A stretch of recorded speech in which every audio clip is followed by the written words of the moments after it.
Welcome back to Final Expense Telesales. My name is Dana Neeson, and I am just a couple weeks into the new broker world, and I have already come up with a big aha moment. Like, it's so big, I can't even believe it. I had to do a video about it. Guys, I now understand why agents are trying to push for the approval. I'm going to give you my thoughts about that, as well as solutions to overcome that in this new world that I'm in, so stick around. I was built to last with the webs I'm weaving. I could change the past with all I'm achieving. Got my foot on the gas, never stop competing. All right, if you're just finding this channel, thank you so much for being here. I have a new agency called Empower Life Group. I have partnered with the team over at Lasting Mark, and we currently provide final expense insurance, but we will soon have marketing arms for both Medicare and retirement. Not today, Lasting Mark does. So if you want more information on how to join the Empower Life team, my contact information is in the description below. Moving on to what has always irked me. Like, it's been a pet peeve of mine that when I'm listening to agent scripts on social media or someone sends me something, the end of it is always about pushing for the approval. And I never understood why we felt like we had to do that. But now I do. Like, I think I do. So if I'm right in what I'm about to say, please post it in the comments below to validate this, and then offer suggestions and thoughts. I've realized that one of the biggest learning curves that agents have is in underwriting. They are unsure of what health questions to maybe ask, what medications contraindicate with another one, what health conditions combined may knock somebody out. And even using insurance toolkits, I was told, is not always accurate. But in my further digging, what I'm really finding is insurance toolkits is not accurate because the agent is inaccurately inputting information. So it's not that toolkits is inaccurate. Correct me if I'm wrong. Let me know if you've put in 100% correct information, except if somebody lies to you, right? If you don't have information, that doesn't count. But if you have all the information and you've put it in correct, toolkits should give you correct options. So what I'm seeing is that there's very little training. It's a lot of reactive training.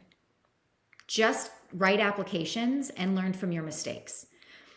And to some degree, as independent contractors, you have to make mistakes in order to fail forward, learn from your mistakes. However, as a leader, and if you're a leader watching this, your job is to pave the path for people so that they don't have to make the same mistakes you did and can have success sooner, so that they don't have to spend $1,000 to make mistakes. We want them to spend $1,000 to get an ROI.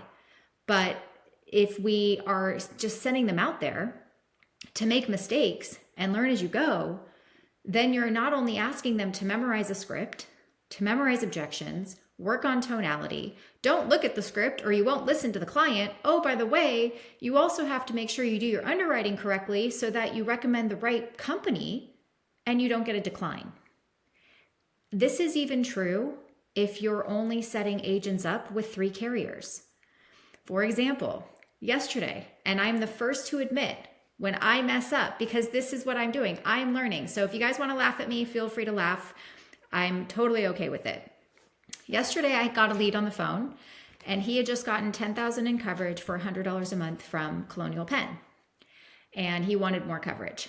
So I went through the whole thing. Why do you feel like what you have is not enough? All of the stuff that I teach to get somebody to want to really be motivated to change their situation. But when it came down to it, I asked him the health questions, and it was, he had diabetes, he had complications of diabetes, he had a toe amputation last year. Okay, in my old world, complication of diabetes was one category. When I was in toolkits, I made sure, I was like, I know I can't just put in diabetes and how much medication he takes. I need to say that there's complications of diabetes. So I did that. And out popped a result for Mutual of Omaha modified living promise. And it was going to give him $20,000 of coverage for $126 a month. Now, all of you guys out there with experience already know that the mistake that I made was that right underneath complications of diabetes, there was amputation with diabetes. So I did not know, and I did not take the time to see, even though it was staring at me right in the face, because when you're on the phone with a lead, there's so much more going on than paying attention to toolkits, okay? And so when I went back and I noticed my mistake, I noticed that, amputation from diabetes is a completely separate option. And when I corrected my mistake, guess what showed up? Corbridge, guaranteed issue. $86 a month for $10,000, something like that. And so now it's a different conversation because of a mistake that I made that I could have easily avoided. We may have not tried to double his coverage. Maybe we'd have just gotten an additional $5,000. Who knows? So the point is, how do we fix this? Just because I experienced that, I don't think that the answer is, let's see if we can get you approved, because maybe you won't, because maybe I messed up, right? I think that's what's happening. It's the agents aren't confident in their underwriting. And so they've experienced that things could get declined. And so now you're like, well, it might not get approved. So I do have to say, let's make sure we can get you approved. But guys, if you go through an application and it gets declined, if you did not have a proper sales process leading up to that, if this was a transactional conversation and then it gets declined, to have to keep that person on the phone and pivot to something else after everything you just walked them through, that takes skill. And that takes a lot of patience from the customer. Now, luckily, I had built up an incredible amount of rapport and trust. In fact, this person yesterday was like, I don't care what you do. I don't care what you say. I'm not giving anybody my bank account information. I gave Colonial Penn my debit card, and I'm going to give you my debit card. We'll save that video for another training. He did give me his checking account. He told me I was the first person that he ever trusted with that information.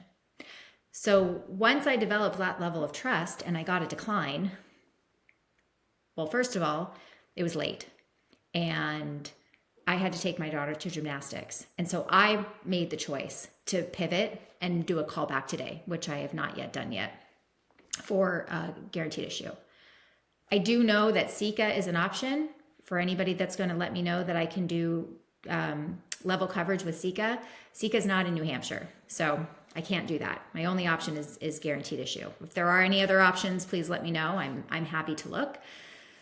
So to go back to the whole point of why I'm making this video, I think it is a mistake to just train your clients to see if we can get approved. How about we prevent that whole thought process in the first place? So what I'm going to do, and this is why I am doing it first instead of just building a team without any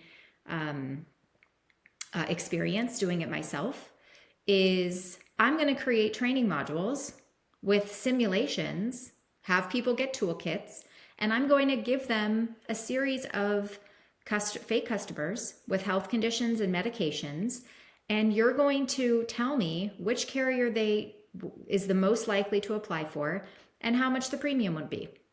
And you're going to go through that simulation in advance while you're waiting to get your writing numbers, so that by the time you get to that point with a customer, you've been there and done that. I know people say go in there and play around with it, but that's easier said than done, right? You need somebody that knows that you're going to come up against A, B, C, D, and E situations. And are you going to make those same mistakes, or are we going to prepare you in advance? So that is what I am planning on doing. I still disagree that the language is, let's see if we can get you approved. This is a conversation of, is this something you really want to have?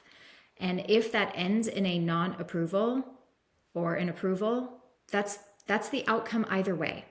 But I still am going to continue to teach and make sure that we have a strong sales process to get somebody to really make the decision to change their situation, not just move forward because they are curious about whether or not they're going to get approved.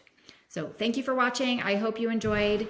Leave me a comment to let me know your thoughts, and I look forward to seeing you on the next video. Bye.